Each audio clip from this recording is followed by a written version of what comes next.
Assalamualaikum warahmatullahi wabarakatuh. Selamat pagi anak-anakku kelas 9 semuanya. Bagaimana kabarnya di pagi hari ini? Alhamdulillah semuanya baik-baik saja ya, semuanya sehat sehingga semuanya dapat mengikuti pembelajaran di pagi hari ini walaupun melalui HP atau masih di rumah. Tapi kita harus semangat ya. Baik, sebelum pembelajaran Ibu dimulai, Ibu ingin kalian absensi atau presensi terlebih dahulu di WhatsApp, di grup WhatsApp maupun di YouTube Ibu. Jadi Ibu bisa melihat siapa saja yang sudah melihat YouTube Ibu ya. Ini nanti videonya akan Ibu upload di YouTube. Jadi kalian bisa komentar di bawah ini presensi terlebih dahulu siapa yang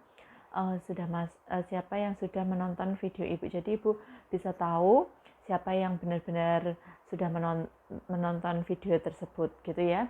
Baik, sekarang kita mulai pembelajaran di pagi hari ini. Mengenai apa anak-anak? Hari ini masih di materi yang sama, yaitu melaporkan hasil percobaan. Coba kalian buka LKS halaman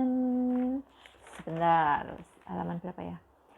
Halaman 8 ya, halaman 8 yaitu menelaah struktur dan kebahasaan teks laporan percobaan.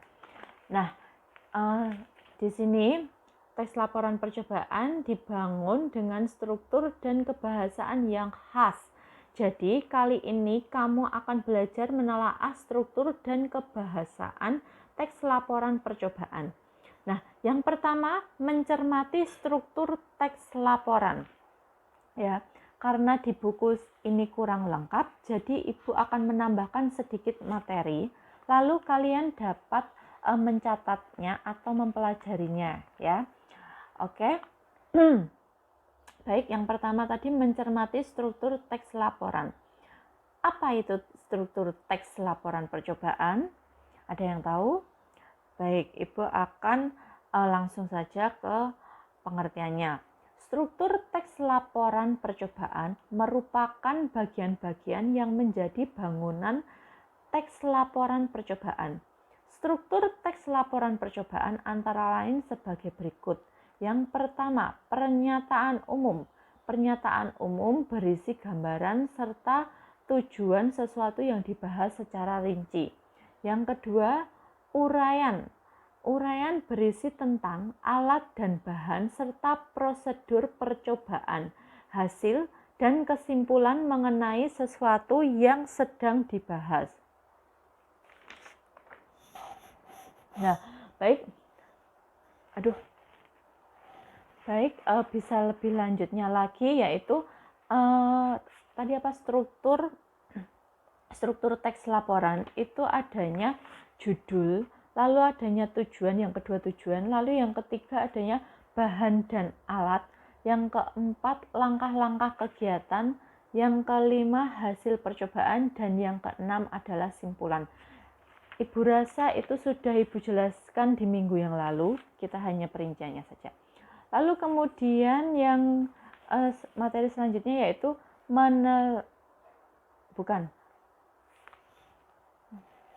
Baik, Ibu akan memberikan contoh ya, contoh mengenai tadi mencermati struktur teks laporan di bagian pernyataan umum.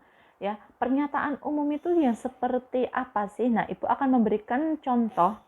Oh ya, sebelumnya nanti Ibu tulis di list bawah sini ya. Jadi kalian semisal ketinggalan apa yang Ibu bicarakan ya, apa yang Ibu terangkan, nanti kalian bisa menonton teks di bawah ini ya. Nanti Ibu tulis kalimat-kalimatnya atau mungkin inti-inti pokoknya ya. Jadi kalian jangan khawatir kalau pembicaraan Ibu ini atau penjelasan Ibu ini itu begitu melebet-melebet ya. Maafkan saya. Baik, kita lanjutkan ya. Yaitu pernyataan umum. Contohnya seperti apa sih? Tadi kan pernyataan umum ya. Contohnya itu seperti apa sih? Lalu kemudian uraian itu contohnya seperti apa? Nah, ini Ibu akan memberikan sedikit contoh ya mengenai pernyataan umum. Contohnya, Mars adalah salah satu nama planet. Nah, ini itu pernyataan umumnya. Lalu kemudian uraiannya bagaimana? Nah, uraiannya yaitu Mars adalah planet terdekat keempat dari matahari. dan dijuluki planet merah karena dari jauh tampak kemerah-merahan. Nah, di sini itu sudah ada perbedaan mengenai pernyataan umum dengan uraian, ya. Nah, model teks ini yang Ibu bicarakan ini, ya, model teks tersebut itu merupakan teks laporan observasi. Kenapa bisa dikatakan observasi? Karena pengamatan. Jadi melalui pengamatan, ya. Pengamatan merupakan kegiatan penelitian yang paling mendasar. Jadi pengamatan itu merupakan kegiatan penelitian yang paling mendasar, ya. Ini contoh dari pernyataan umum dan uraian. Ya, ini model yang pertama. Lalu kemudian model yang kedua, pernyataan umumnya yaitu laba-laba adalah hewan berbuku-buku atau arthropoda dengan 2 segmen tubuh. Itu yang dinamakan pernyataan umum. Lalu kemudian yang uraiannya, laba-laba merupakan salah satu hewan yang mematikan karena beracun. Misalnya, yellow sac spider, fringed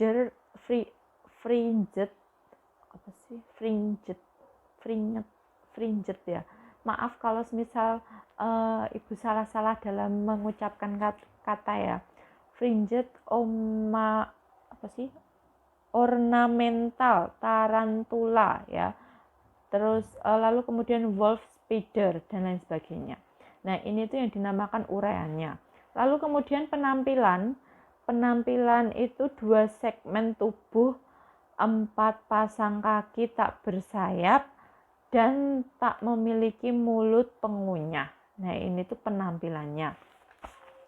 Nah, lalu kemudian ukuran bervariasi, paling kecil 1 mm itu apa sih? 1 mili ya. Paling kecil itu 1 mm itu milimeter ya kalau nggak salah. Coba deh nanti Ibu browsing dulu. Nanti saya tulis di teks ya, soalnya saya lupa ya. Dan paling besar itu 55 mm. Ya, melindungi diri atau melindungi diri. Bawahnya melindungi diri itu dapat melindungi diri ya dengan cara dia itu memiliki racun, ya kan. Nah, dia itu si laba-laba ini memiliki racun untuk melindungi diri. Lalu kemudian sifatnya si laba-laba itu penyendiri gitu. Ini itu yang dinamakan model 2. Model 2 ini membahas laporan tentang laba-laba. Struktur teks laporan secara umum dibagi atas klasifikasi dan deskripsi.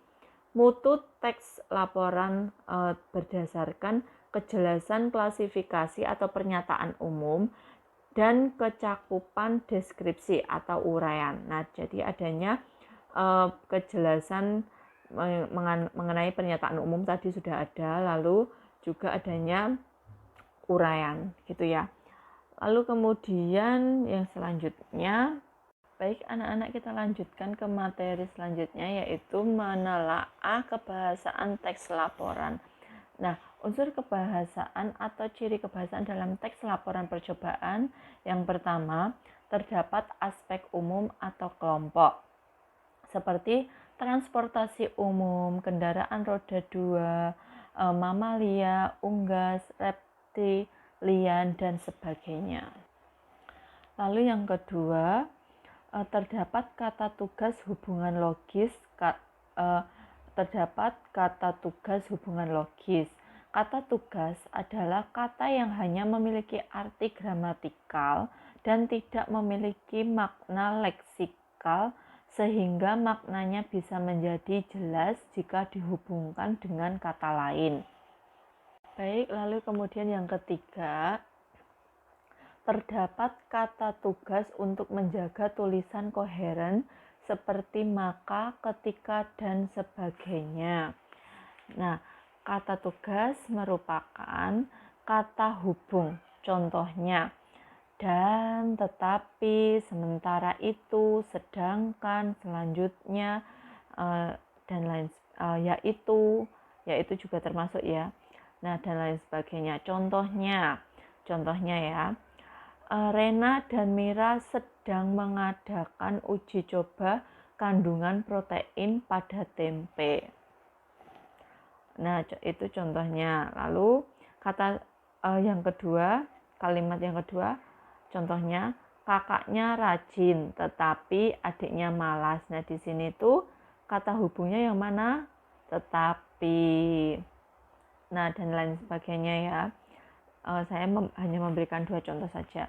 Lalu kemudian setelah ketiga dan yang keempat terdapat kalimat aktif, yaitu kalimat yang mengandung makna subjek melakukan predikat, ya, atau kalimat yang subjeknya melakukan pekerjaan, itu juga boleh kalimat aktif, yaitu termasuk. Nah, contohnya bagaimana? Contohnya, kambing memakan rumput di sawah. Nah, ciri kalimat aktifnya bagaimana? Nah, ciri kalimat aktifnya adalah yang pertama, subjeknya berperan sebagai pelaku. Yang kedua, predikatnya berupa jenis kata kerja.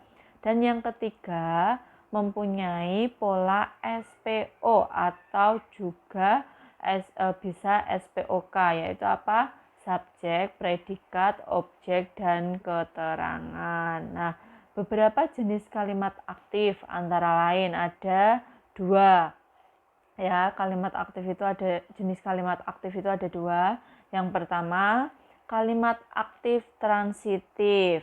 Kalimat aktif transitif adalah kalimat aktif yang melibatkan unsur objek di dalamnya. Ciri-cirinya sebagai berikut. Yang pertama, melibatkan unsur objek. Yang kedua, berpola SPO, subjek, predikat, objek. Nah, yang ketiga, dapat diubah menjadi kalimat pasif. Nah, contohnya bagaimana? Contohnya, ibu membeli sayur-sayuran. Nah, itu contoh contoh kalimat aktif transitif. Lalu kemudian yang kedua, kalimat aktif intransitif. Ciri-cirinya bagaimana? Ciri-cirinya yang pertama, tidak memerlukan objek. Yang kedua, berpola SPPEL atau SPK, ya. Terus subjek, predikat, pelaku atau subjek, predikat, keterangan. Nah, yang ketiga, tidak dapat diubah ke dalam kalimat pasif. Contohnya, wisata asing itu berjemur di pantai. Nah, itu contoh dari kalimat aktif intransitif. Nah, lalu yang kelima, terdapat kata kerja aktif untuk menggambarkan proses dan aksi. Nah, yang keenam, terdapat urutan kegiatan, bukan urutan waktu. Lalu yang ketujuh, terdapat kata benda dan kata ganti orang, namun kata ganti orang sangat terbatas. Yang kedelapan, terdapat istilah teknis atau istilah bidang ilmu. Istilah teknis adalah sebuah kata yang memiliki arti khusus dalam bidang tertentu, keahlian. Ya, bidang tertentu keahlian. Lalu bisa juga teknis. Nah, menggunakan kosakata bidang teknis itu dalam teks laporan menggunakan istilah yang hanya digunakan secara khusus pada bidang tertentu. Baik, yang kesembilan, terdapat foto, diagram, peta, dan bukti yang lainnya. Lalu yang ke-10, terdapat penulisan kata serapan. Apa sih yang dimaksud dengan kata serapan? Kata serapan adalah kata-kata yang berasal dari bahasa asing atau bahasa daerah lalu digunakan dalam bahasa Indonesia. Contohnya istilah asing urin, hasil serapan ke bahasa Indonesianya juga urin. Lalu kemudian amputation, nah diserap ke dalam bahasa Indonesia menjadi amputasi. Lalu bahasa istilah asingnya oksigen, nah diserap ke dalam bahasa Indonesia menjadi oksigen. Lalu kemudian istilah asingnya energi, diserap ke dalam bahasa Indonesia menjadi energi. Lalu istilah asingnya horizon. Nah, diserap menjadi bahasa Indonesia, ke bahasa Indonesia menjadi horizon. Nah, lalu istilah asingnya enzim diserap ke dalam bahasa Indonesia menjadi enzim. Nah, itulah yang dinamakan istilah dari bahasa asing diserap menjadi bahasa Indonesia. Hasilnya seperti itu, gitu. Baik anak-anak, untuk materinya kita sudahi dan kita masuk ke tugas ya. Oke, coba kalian buka LKS di halaman 6. Nah, di sini ada latihan soal, ada 5 soal ya. Yang dimana soalnya itu yang nomor 1, terangkan pengertian laporan ya. Lalu kemudian, nah ini coba kalian kerjakan 5 soal ini ya di LKS halaman 6 ya. Di LKS halaman 6 yang latihan. Nah, itu coba kalian kerjakan 5 soal. Lalu kemudian ditambah lagi soal di halaman 7. Di halaman 7 latihan juga, latihan LKS halaman 7. Ini ada 5 soal juga. Jadi total tugas itu ada 10 soal. Kalian kerjakan, semisal ada yang mungkin belum paham atau mungkin belum jelas. Nah, silahkan bertanya kepada Ibu secara langsung, bisa melalui private chat maupun melalui grup WhatsApp ya. Nah, cukup sekian pembelajaran kita di pagi hari ini. Untuk materi kita di pagi hari ini, semisal ada materi maupun tugas yang sekiranya belum paham maupun belum jelas dan ada yang perlu ingin ditanyakan, silahkan bertanya, jangan sungkan. Silahkan bertanya kepada Ibu secara langsung melalui WhatsApp, private chat maupun lewat grup WhatsApp. Cukup sekian. Billahi taufiq wal hidayah. Wassalamualaikum warahmatullahi wabarakatuh. Selamat belajar anak-anak semuanya.